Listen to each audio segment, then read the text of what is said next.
Баршаңызға қайырлы күн достар. Бүгін біз сіздермен созылмайтын, езілмейтін, әдемі болып пісетін еттің қамырын дайындауды үйренеміз.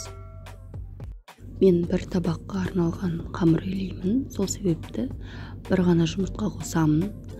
Әрбір табақ санына бір-бірден қоссаңыздар болады. Одан кейін бөлме температурасындағы суды 2 шай қасық тұзды салып, жақсылап тұз ерігенше араластырамыз. Енді қажетінше жаймендеп ұнды салып отырамыз. Қамырымыз қатты болып шығуы керек, бұлжырақ болмауы керек. Сол кезде біздің қамырымыз езілмей әдемі пісетін болады.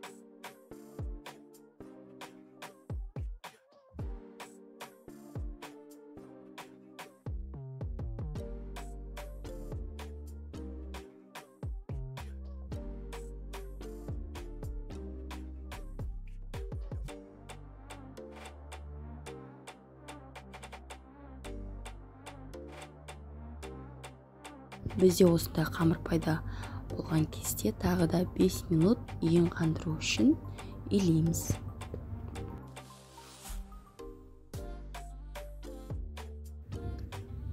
Енді қамырдың бетін жауып 10 минутқа тындырып қоямыз.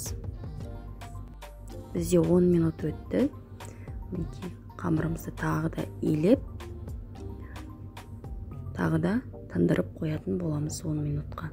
2-3 қайтара басып алсаңыздар, қамырларыңыздың иі қанып, әдемі болып нанымыз жайылатын болады.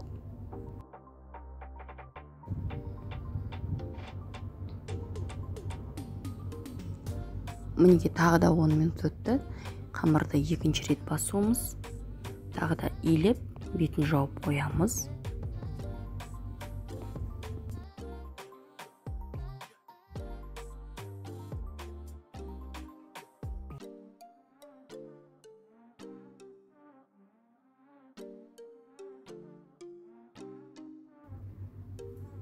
Бірнеше қайтара басқаннан кейін қамырымыз өте әдемі болып тұрады. Иі қанып, қолға жабыспайды, камерадан көрінбеуі мүмкін.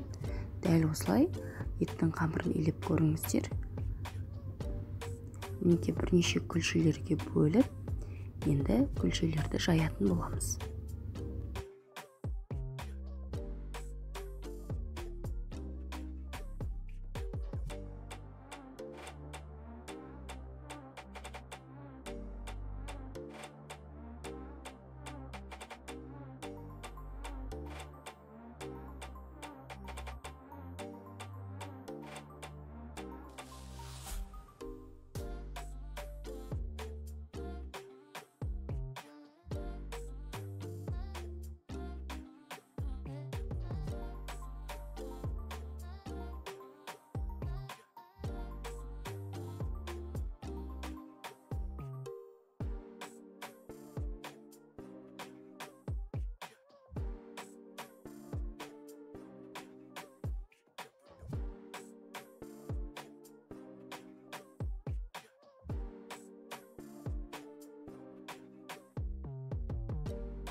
Мінеке осылай жайып аламыз, өзімізге қажет қалыңдықта.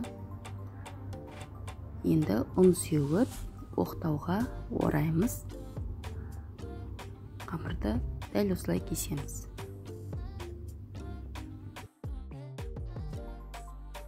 Бізде еттің қамыры дайын. Енді қамырымыз бір-біріне жабыспай пісу үшін сорпаны қатты қайнатып, біртіндеп салатын боламыз. Менімен болғандарыңызға рахмет. Келесі кездескенше сау болыңыздар.